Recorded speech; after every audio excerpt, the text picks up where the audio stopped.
오늘 함께 볼 말씀은 에베소서 6장 4절 말씀입니다. 다른 성경으로 신약 163페이지 중에 있습니다.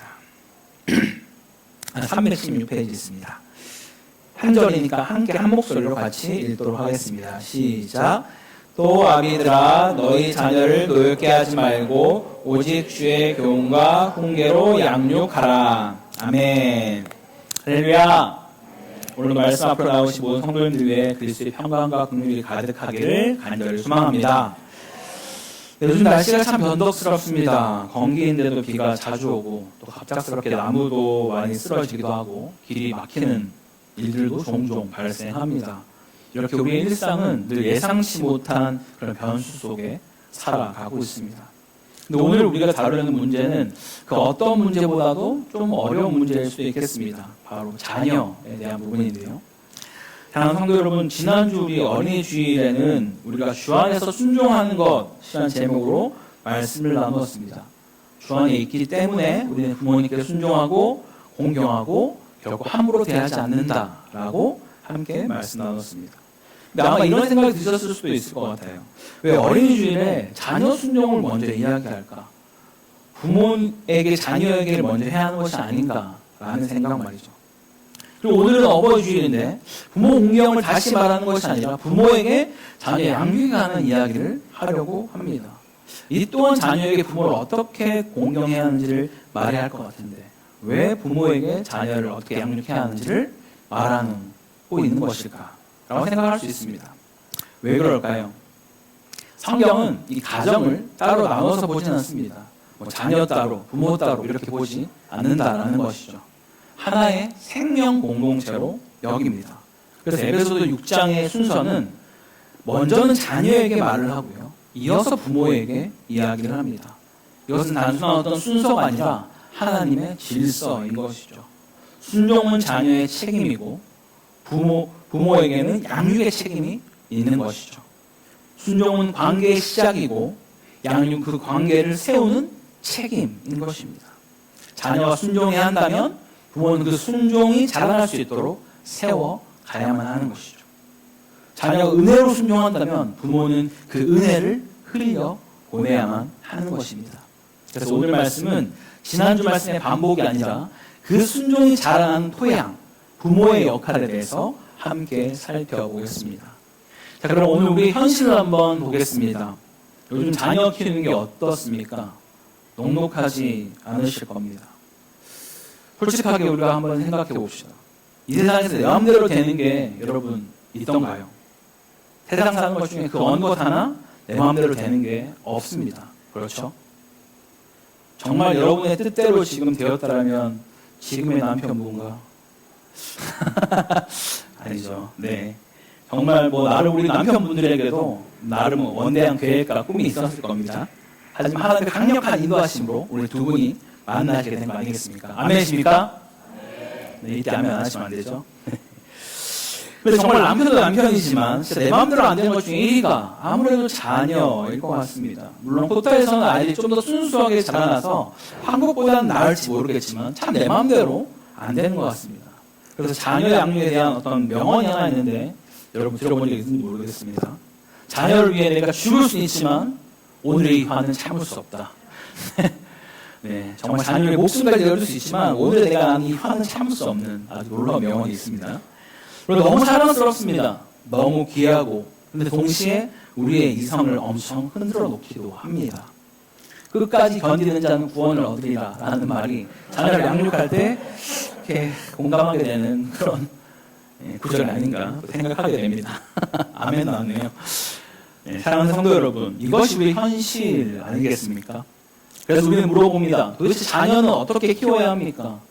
무엇이 맞는 양육입니까? 오늘 하나님은 이 질문에 분명히 말씀하십니다.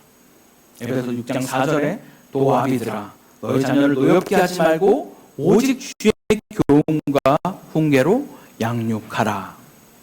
지난주 우리가 자녀의 순종을 보았고 오늘은 부모의 양육을 살펴보겠습니다. 순종이 은혜의 열매라면은 양육은 그 은혜를 흘려보내는 통로가 되는 것이죠.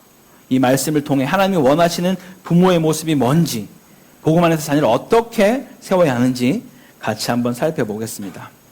첫 번째, 부모는 자녀의 주인이 아니라 통로입니다.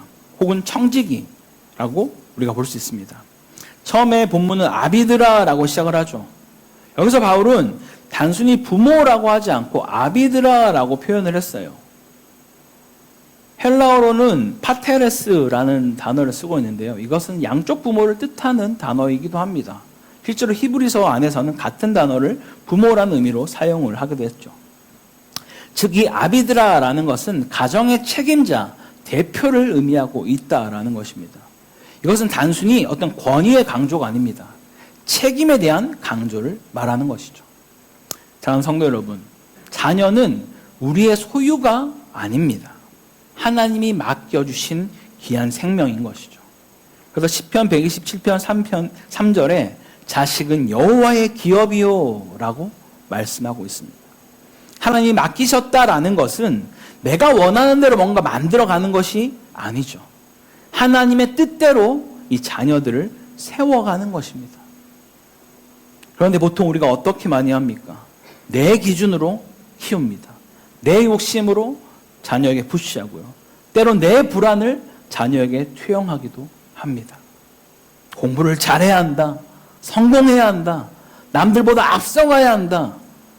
라고 세상의 방식과 방법을 계속해서 쏟아내는 것이죠. 그러나 성경은 우리에게 분명히 말합니다. 주 안에서 양육하라고 말입니다. 성공보다 중요한 것은 신앙이죠. 결과보다 중요한 것은 우리에게는 방향입니다. 자녀를 어디까지 데려가느냐 보다 누구 안에서 자라가게 하느냐가 너무나 중요합니다. 할렐루야. 자녀를 내 뜻대로 키우는 순간 이미 우리는 하나님의 자리에 내가 대신하고 있다는 사실을 여러분 기억하시기 바랍니다. 두 번째로는요, 노엽게 하지 말라라고 말하죠. 이것은 다른 말로는 관계를 무너뜨리지 말라라는 것으로 이해할 수 있습니다. 자녀를 노엽게 하지 말고라고 오늘 본문이 말하죠. 여기서 노엽게 하다라는 이 단어는 어떤 패턴이 계속 반복되어서 지속적으로 분노를 자극하는 상태. 단순히 한번 어쩌다 자녀를 화나게 한 게 아니라 계속해서 뭔가 반복적으로 자녀의 분노가 일어나게끔 뭔가를 하고 있는 상태가 노엽게 하다입니다.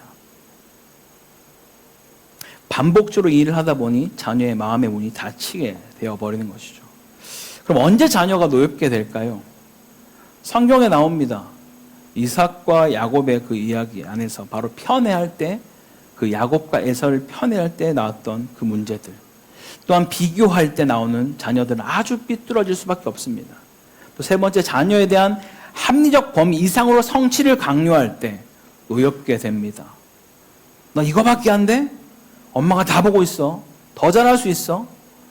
자, 예전에 한번 말씀드렸던 것 같은데, 제가 초등학교 2학년 때 학교 뒷문으로 나오면서 어떤 아이가 엄마에게 나오자마자 뺨을 맞는 거 봤어요. 너무 충격적이었는데 이유는 받아쓰기 한 게 틀렸기 때문에 맞더라고요.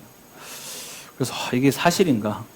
제가 되게 어렸을 때잖아요. 그래서 와, 난 얼마나 맞아야 되는 거지? 막 이런. 네, 아무튼 너무 좀 끔찍했습니다. 하나 틀렸다고 뺨을 때리는 뭐 그런 식의 말도 안 되는 성취를 요구할 때 자녀들은 노엽게 되겠죠. 네 번째 형태는 낙담입니다. 자녀가 부모에게 칭찬과 격려를 받아본 적이 없을 때 자녀는 계속해서 공경에 빠지게 됩니다. 다섯 번째는 부모가 자녀를 위해 희생하지 않고 자녀 자신을 부모가 원하지 않는 아이라고 느끼게 할 때 자녀는 또 분노하게 되죠. 여섯 번째, 자녀가 정상적인 속도로 자라나는 것을 기다려주지 않을 때 너 다 큰 거야. 너 그러면 안 돼. 라고 말하면 자녀가 마치 성인인 것처럼 뭔가 여길 때 또 자녀들은 여전히 어린아이로 남아있게 됩니다. 일곱 번째는 사랑을 상이나 벌의 도구로 사용할 때 자녀는 결코 올바르게 자라날 수가 없습니다. 하나님은 자신의 자녀들에게 복을 주실 때만큼이나 이들을 징계하실 때도 사랑으로 하셨습니다. 꼭 이것을 기억해야만 합니다. 마지막 여덟 번째는 신체적, 언어적 학대입니다. 아동학대는 이 시대에 점점점 커져가는 비극이죠. 신체적 폭력뿐만이 아니라 비수를 꽂는 그 말들도 우리 자녀를 완전히 무너뜨린다라는 것이죠. 이런 것들이 우리 자녀들을 정말 노엽게 하는 것입니다. 어떻게? 지속적으로, 반복적으로.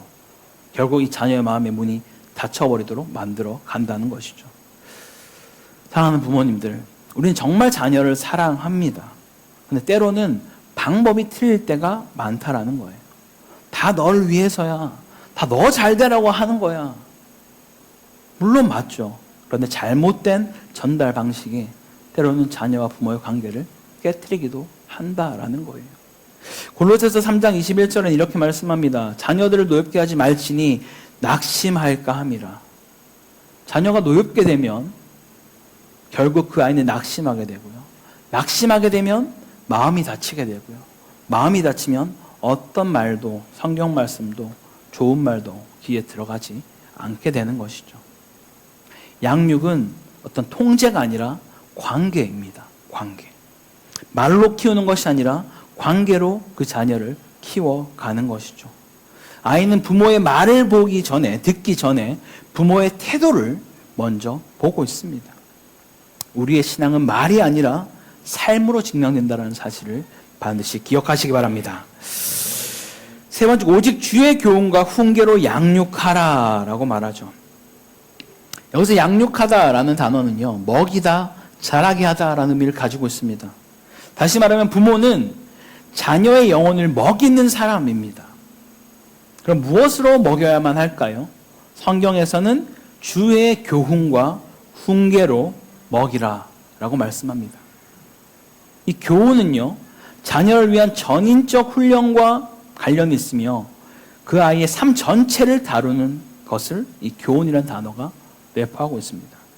훈계는요, 마음에 집어넣는다라는 뜻인데 말씀으로 자녀의 마음 가운데 그것을 넣어서 세워가는 것, 그것을 훈계라는 단어로 표현하고 있습니다. 즉 삶으로 보여주고 말씀으로 세워가고 관계로 지켜내는 것, 그것이 성경에서 말하는 주의 교훈과 훈계로 양육하는 것이다 라고 이야기하는 것이죠. 제가 말씀을 준비하면서 자료를 찾다가 여러분 잘 아시는 우리 김창욱 교수님의 강연을 하나 듣게 됐습니다. 제목은 잘 사는 가족의 진짜 특징이라는 것이었어요. 인문학적으로나 상담학적으로 자녀가 잘 되는 가정의 특징이 무엇인가를 봤더니 엄마의 특징이 있었다라고 해요. 종교나 어떤 지역이나 학력과 상관없이 엄마의 인상이 좋은 집이 잘 된다는 통계가 있다랍니다. 동의되십니까? 근데 엄마는 크게 두 가지로 분류된다고 합니다. 인상과 진상으로 분류가 된대요. 네. 근데 내가 인상일까 진상일까는 오늘 집에 들어가 보면 바로 아실 수 있다고 합니다. 엄마가 들어갔는데 집안 분위기가 환해지면 인상이고, 엄마가 나가는데 집안이 환해지면 진상이다 라고 생각하면 된다라고 하더라고요. 근데 더 놀라운 것은 잘 되는 것을 넘어서 훌륭한 아이로 키워내고 싶을 때 그 특징은 아빠에게 나타난다고 해요. 타인에게 덕을 베풀고 지역, 국가, 세계에 기여하는 그런 아이는 아빠에게 특징이 있다라고 해요. 그게 뭐냐면 아빠 인상이 좋거나 아니면 안 계실 때. 좀 안타깝죠. 좀 마음이, 같은 남자로 참 마음이 아픈데, 네. 이 연구는 히브리 대학에 노벨상을 많이 받는 유대인들을 대상으로 부모 연구를 하면서 권위주의적인 아버지 밑에 자란 아이들이 대체로 자존감과 창의력이 낮다라는 연구를 토대로 나오게 된 결과라고 합니다. 그렇다면 권위주의가 뭘까요? 권력과 위력으로 남을 누르는 사람을 권위주의자다라고 이야기를 한다고 합니다. 예전에는 그런 사람들이 아빠가 많았는데 요즘 시대, 특히 한국인들 사이에서는 엄마로 많이 넘어왔다라고 해요. 어떻게 해요? 한두 말 때 꼭 들어. 엄마 같은 말 하지 말랬지? 엄마 한 번 하면 아닌 사람이야? 이런 식으로 자꾸 엄마가 강하게 얘기해서 아이들에게 뭔가 위축을 주는 거죠. 그리고 제일 많이 하는 거 있잖아요. 방울뱀 소리 내는 분들을 보통 권위주의자라고 얘기를 한다라고 해요. 그렇다면은 아이들에게 권위가 전혀 필요 없는 것일까요? 그렇지 않습니다. 반드시 필요합니다. 근데 권위주의와 권위는 좀 다른 거라고 해요. 권위주의는 권력과 위력으로 남을 누르는 반면에 권위는 권명과 위로가 통하는 사람을 권위를 가진 자다라고 이야기를 한다고 해요. 내가 권면할 때 아이가 듣는 것이죠. 하린아 이거 이렇게 했으면 좋겠어 라고 했을 때 아이가 아빠가 말하니까 내가 들어야겠다 라고 느끼는 것, 권위가 있는 거죠.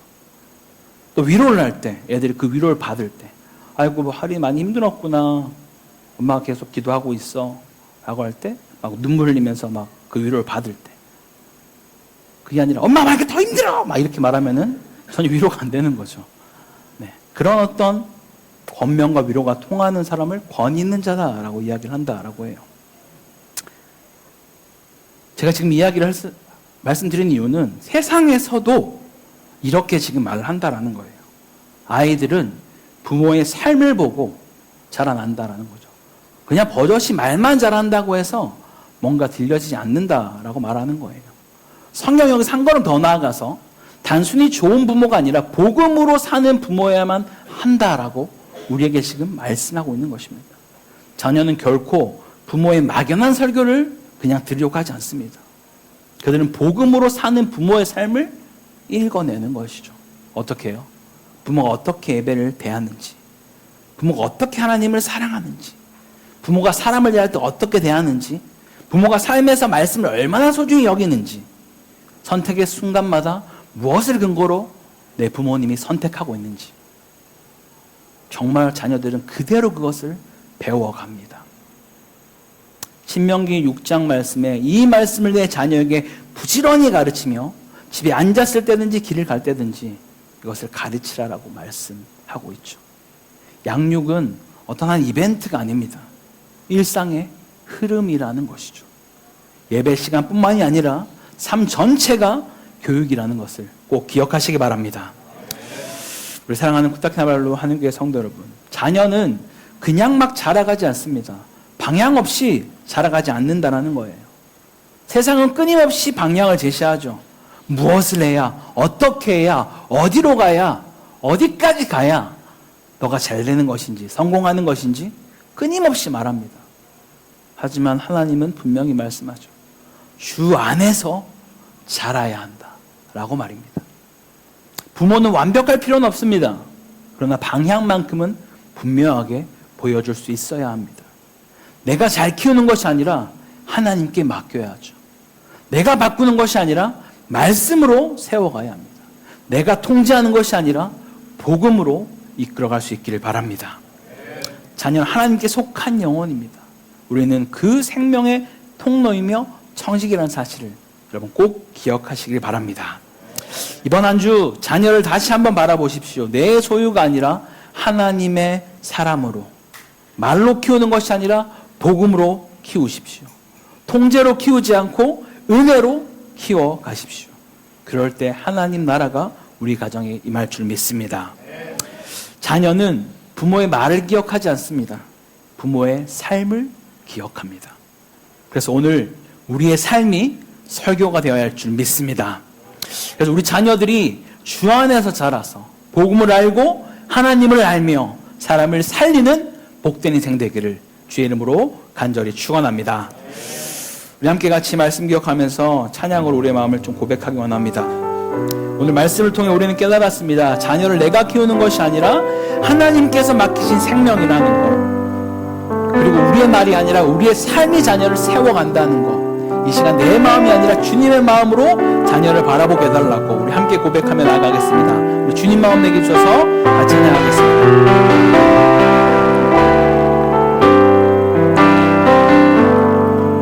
보소서 주님, 나의 마음은 선한 것 하나 없습니다. 주 선한 것 하나 없습니다.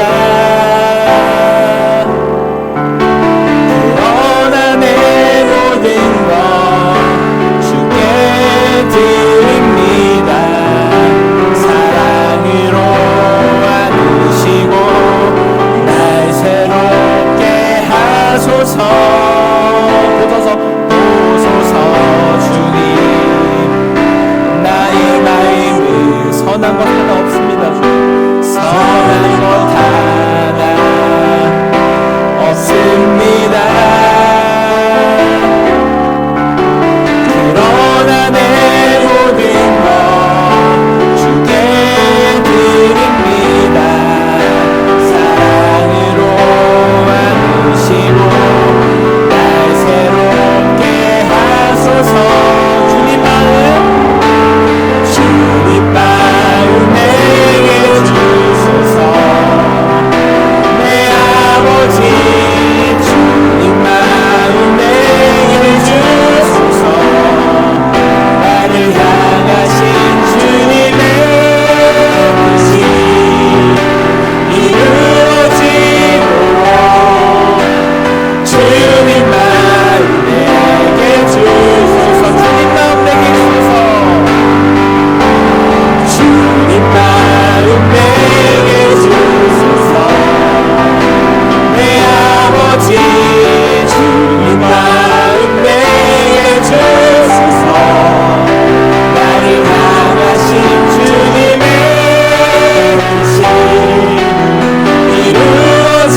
아버지 함께 같이 기도하기 원합니다.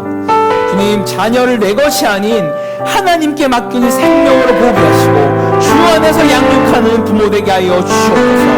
우리의 말과 태도로 자녀를 노엽게 하지 않고 사랑으로 세워가는 그런 가정, 그런 부모 되게 달라고 기도합시다. 그러니까 우리의 삶으로 복음을 드러내게 하여 주시고 우리 가정이 하나님 나라를 세워가는 그런 통로로 쓰임받게 해달라고 우리 주님 한번 간절히 한번 기도하겠습니다. 주여, 아버지 감사합니다. 아버지 오늘도 함께 그래서 말씀을 통하여서 주 안에서 양육하는 것이 어떤 것인지 살펴보았습니다. 아버지 정말 우리가 이 땅을 살아갈 때 하나님의 수많은 어떤 일들과 그 기준으로 인하여서 우리의 생각도 자녀의 마음도 너무나 많이 있습니다. 그럴 때마다 주님 나의 뜻과 내 힘과 세상의 방법으로 자녀를 키워내려고 하는 것이 아니라 온전히 하나님께 맡겨서 하나님의 말씀대로 우리 자녀를 양육할 수 있는 그런 부모들이 되게 하여 주시옵소서. 주 안에서 양육하고 주 안에서 자라나게 할 수 있는 그런 우리가 될 수 있도록 그런 청지기 삶을 살아낼 수 있도록 우리 부모들을 붙들어주시고 인도하여 주시옵소서. 또한 우리가 그냥 말로만 말하는 것이 아니라 우리의 삶과 태도로 이 자녀들을 따라가 배울 수 있도록 그렇게 본인의 부모가 되게 하여 주시고 이 땅 가운데서 이 자녀들 정말 사랑을 쓰고 할 수 있는 그런 부모 될 수 있도록 인도하여 주시옵소서. 아버지 우리의 삶을 통하여 복음을 원합니다. 우리의 삶을 통하여 우리 가정을 세워주고 우리 자녀들이 변화되어지고 부모의 가정 부모하게 세워지는 그런 아름다운 주의 가정으로 하나님 기뻐하시는 가정으로 우리 세워주시고 인도하여 주시옵소서. 우리 힘을 할 수 없습니다. 주님 우리를 모두 동참해 주시고 이 말씀을 주시고 힘까지 가지고 이 자녀들이 양육하고 세워갈 수 있는 그런 아름다운 믿음의 가정으로 주의 통치하시고 인도하여 주시옵소서.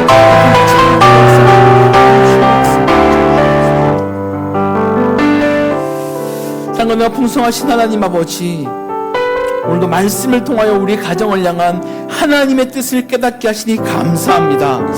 주님, 우리는 자녀를 사랑한다 말하면서 때로는 우리의 기준과 감정으로 대하며 관계를 무너뜨렸던 연약함이 있었음을 고백합니다. 주님, 자녀를 내 소유로 여기지 않게 하여 주시고 하나님께서 맡기신 생명으로 바라보게 하여 주옵소서.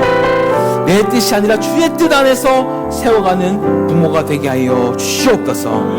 우리의 말과 태도를 새롭게 하여 주시고 노엽게 하는 방식이 아니라 사랑으로 세워가게 하시고 무엇보다 우리의 삶이 먼저 복음을 드러내는 삶을 살아가게 하여 주옵소서. 가정이 무너진 이 시대 속에서 우리 교회 모든 가정이 말씀 위에 굳게 서게 하시고 다음 세대가 하나님을 아는 세대로 살아가는 귀한 믿음의 명문 가문으로 주여 인도하여 주옵소서. 주님, 우리가 완벽한 부모가 아니라 주님을 의지하는 부모 되게 하시고 은혜를 흘려보내는 통로로 살아가게 하여 주옵소서. 이 모든 말씀 예수 이름으로 기도드립니다. 아멘.